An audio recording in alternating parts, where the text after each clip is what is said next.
how do people sneak in everything to jail? It depends on the custody level, but guards will bring in a cell phone for somebody. Like you give them like a $80 phone. Maybe your girlfriend goes to the guard and gives him a phone, and she gives him $1,000 and he gives you the phone. Or guys will hoop it. You know what I'm saying?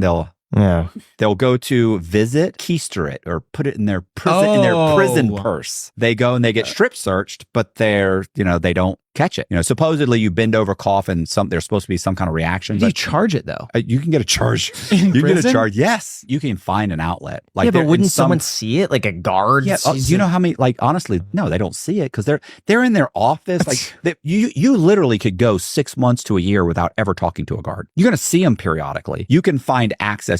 You all have lights in your cells, right? Like you could pull the light off and find a way to plug in the charger to charge it. Everybody's got jobs, right? So you go to the job, there's outlets in the job. I worked in education. I taught GED. So there's plugs there. A friend of mine had smuggled 40,000 pounds into Canada. It was just there. They couldn't sell it. One of my other friends says, hey, we're going to smuggle this weed back into America from Canada. What? You're smuggling it from Canada into America? My friend had a seaplane. And what we did was we loaded the weed in a seaplane about 200 pounds at a time because the plane can't hold that much. Fly it down from one lake to another lake. And I'm sitting on the side of the bank, reading a book in a pickup truck, and he pulls the plane up and I go out. We load it into the truck. I drive it to a stash house, and we just kept doing that till we had about 1,400 pounds. The reason we did that is we were trying to get enough in to see if I could take it to Ohio and try to sell it, right? So we needed enough to make it worthwhile. It took a couple bales. I just couldn't sell it. It turned out that the reason it was in Canada in a freezer for 2 years is it was garbage weed. We agreed to take it to Washington, D.C., where there might be a market. A friend of mine load the weed into a U-Haul, driving back down, and I get pulled over in Massachusetts because the guy's looking for fireworks. He illegally searches the truck. Next thing I know, me and my friend are in jail. Can I trust you? I go, probably not. He goes, I did hide some Ponzi scheme money. Okay. I gave my wife, not much, $150,000. And I remember thinking, is that enough to get me a sentence reduction? So maybe a month or so later, I call my lawyer. Anything going on in there? I said, no, nothing. You sure? Nothing? It was just weird, right? Mm-hmm. Like, you never wanted to talk to me before. I said, yeah, you know what? Listen to this. There's a guy here named Ron Wilson. So she types him up. She goes, oh, wow, this is a bad guy. And I said, this is what he told me. And she goes, okay, hold on. She said, look, I'll look into it for you. Okay. A week later, a correctional officer comes up to me and says, Cox, you got to go to SIS, which is internal security. So you got to go there on the next move. I go, okay. So I go there. Come here, Cox, sit down. Okay. He boop, boop, boop, dials the phone. Here, what's going on? Like, I don't know what's happening. So I'm like, yeah, what's up? And this guy goes, hey, this is a Secret Service agent. And I'm like, yeah. He said, I understand you know where Ron Wilson hid Ponzi scheme money. I go, yeah, but I need something in writing saying you're going to give me something. And he's, well, okay, I'll try and blah, blah, blah. He ends up sending me something saying that if they recover any money, a substantial amount of money, or anybody's indicted, they will consider it substantial assistance and reduce my sentence. What else do I have? It's all I'm going to get. So I tell him what happened. They interview Ron Wilson's wife. The next day, his wife comes in and gives him $350,000, including gold bullion, silver, because he was a silver dealer. They indict the wife and Ron Wilson. I've been emailing these people, the Secret Service, this whole time. That's pretty dangerous. If the other inmates found out, I could get a real bad beat down. But I want out of prison. And between Ron Wilson and me, it's going to be Ron Wilson. So one day, I'm walking across the compound, Cox! And I'm like, oh, shit. I'm like, hey, Ron, what's up? And he says, you're not going to believe this. They indicted me. I'm like, huh? They indicted you? That's crazy.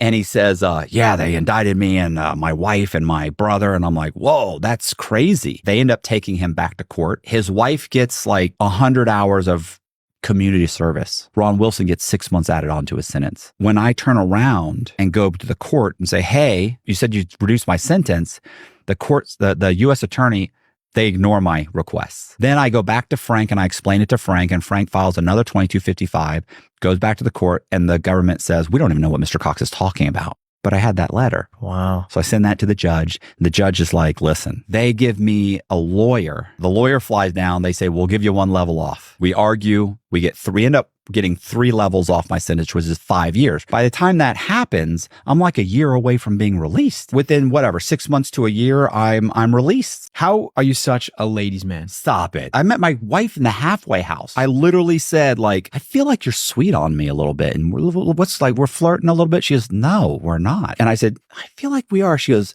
I said, I have great intuition. And she goes, well, not in this case. My wife wears cowboy boots.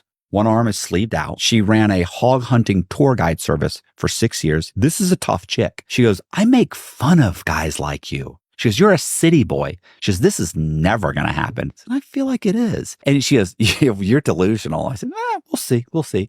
And then I kept texting her and she texted me back because we're friends and, we're in the halfway house. And then she contacted me later and she's like, look, I'm coming to Tampa when we were out of the halfway house. And she said, do you want to have dinner? And she goes, well, we can have dinner, but it's not a date. We'll go as friends. And I said, I don't want to go as friends because I said, there's nothing more useless than having a hot female friend. I said, the whole time you think we're building a friendship, I'm just waiting for an opportunity to have sex with you. Well, then I guess we're not going to dinner. I said, I totally understand. She goes, you're serious? I said, absolutely. I said, I'm all filled up on my friend quota. I like you. I'm always going to like you as more than a friend.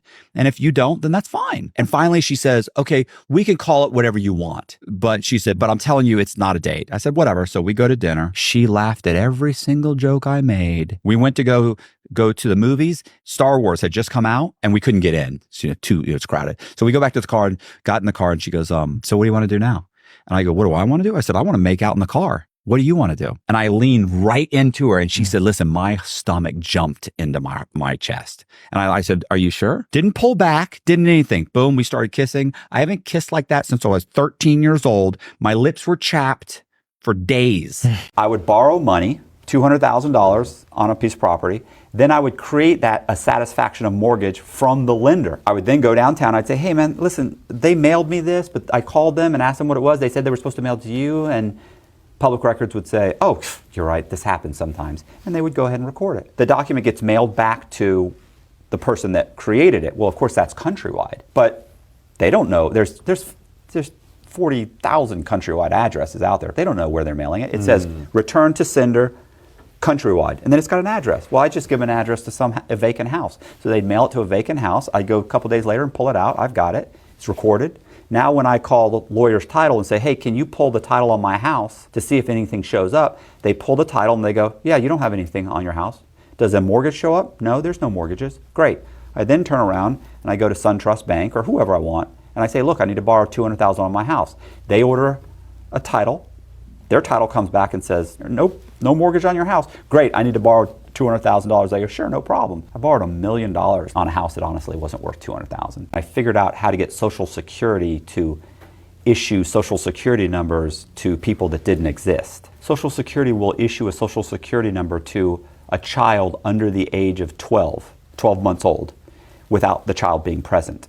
So all you have to do as the parent is show up with the birth certificate and the shot record. And you say, my child was born, I never got a Social Security number issued, and they'll issue a Social Security number to a child who's 10 months old without seeing the child. That's pretty creative right there. And of course, I would go in using a fake ID. And they would check the computer and they'd go, you're right. This child exists, but we don't have a Social Security number for him. We will issue the Social Security number and they mail it to you. So then I would go with that Social Security number. I would then order 3 secured credit cards, make the payments for 6 months, and suddenly I have 690 credit scores, 650, 710 credit scores. So I've got this perfect synthetic individual that can now buy my houses for 40 grand. I get a check for like 29 grand. And so I go in, I say, hey, my name's Scott Cugno, I need to cash this check. So why don't you put it in your bank? And I said, well, because my bank's in Florida and they're gonna hold it for who knows how long. They go, that doesn't make sense. Let's talk to the manager. Manager comes out, he says, okay. He said, what's going on? I said, look, I need to cash the check. And he goes, okay. So he takes the check and my ID and my credit card and he leaves. Guy comes back and he goes, okay, Mr. Cugno, I have a question for you. He said, how did you get the check issued to you? And I went, well, a guy refinanced his house and he paid me the check. Okay, why? I'm adding an addition onto his house and this is part of the draw. That makes sense. He leaves, he comes back, he goes, what are you gonna do with the cash? And I go, are you serious? And he goes, I feel apprehensive about this. And I went, well, I'm gonna cash a lot of the guys' checks. We give them checks and they don't have bank accounts because they just don't. They're laborers and we're going to cash some of their checks. And he goes, okay, that makes sense. I said, well, what are you doing? He goes, well, we're trying to, he said, it turns out that this check was issued on a house